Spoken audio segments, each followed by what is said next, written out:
Today, we will be able to recognize characteristics of informational text, such as insets, timelines, and sidebars, and many more. Happy Friday, everybody, and welcome.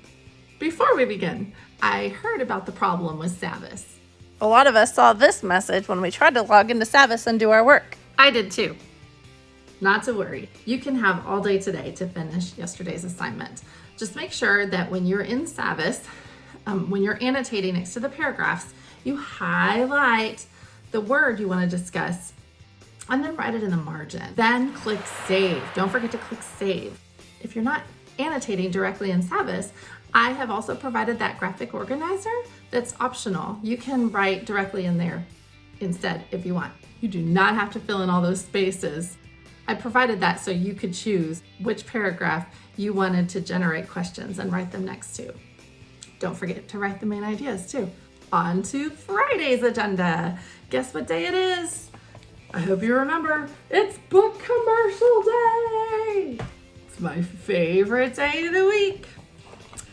I'm going to do a book commercial, but to be honest, I'm going to cheat just a little bit because I'm going to do more than one. For my book commercial, I want to highlight some informational text that I love because, to be honest, informational text has a bad reputation. I just see a bunch of kids go when we talk about informational text because I think in their head, they think it's time for everybody to open up a big, thick textbook. But informational text is way more than that. So I wanted to show you a few that are in our class library.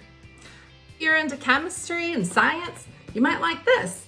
Here's some evidence that I found that this is informational text. The author organized this with a variety of experiments.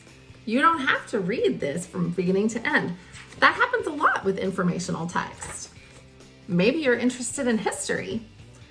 Believe it or not, these are both informational texts.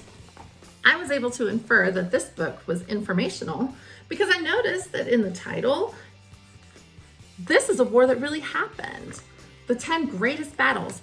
The author organized this into different articles. I don't have to read it from beginning to end. I'm opening this, and the text evidence that I noticed were a variety of headings and real photos of real people with captions.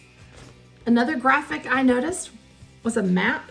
This map helped me to know where the battle was located. And then the author further organized each article into smaller parts labeled with subheadings.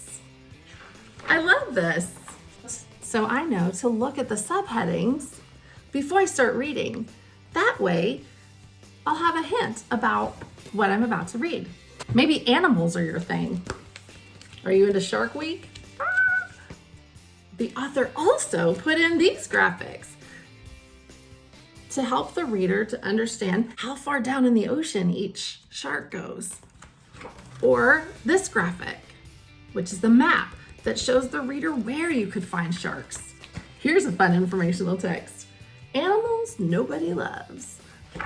Here's some informational text that's a lot of fun. The world history of dates. The evidence that I found that helped me to know this is informational text were some other features like timelines. Look at this. Timelines can tell us the sequence of events that something happens. Magazines can also be informational text. Little photographs with little labels and a whole page full of cool things to know about China. The author organized this into several little articles and then one long article. I love the text features of their main articles. Here's another one. Usually my girls are into these, but anybody can read them if they want. It's the American Girl series for preteens. This is A Smart Girl's Guide to Manners. Even though the illustrations are drawings, this is still informational text. I was able to make that inference by some of the text evidence. Divided into articles again, telling us how to do things. We can learn and find out in this informational text. You should try it. It's a great book. This one is A Smart Girl's Guide to Boys. I know you're all giggling right now. That's okay. Sports, all you need to know and more. I found all kinds of text evidence to support that this is informational text. Look, real photos, captions by the photos, and real facts next to each one. So like I said, I kind of cheated on the book commercials and did a lot more. But that was your lesson for today too. I can't wait for you to be on campus so you can read some of these books. In the meantime, make sure you're reading Epic, or if you have access to other books like at the library, make sure you're doing that too. You have some assignments today. First of all, review that video I sent. And then there's one more that was not in that video that you need to know. I wrote it in your assignment. If there's a Y at the end of the word, drop it. Drop it before you add a suffix. Also, make sure that yesterday's assignment gets done. And finally, make sure that you complete the book review. Everybody's doing that today, whether you come to the book commercials or not. I really hope you all come to the book commercials though, and would love to see all your faces, and I know you want to see each other. So come and enjoy. Hope everybody has an awesome day. Bye-bye.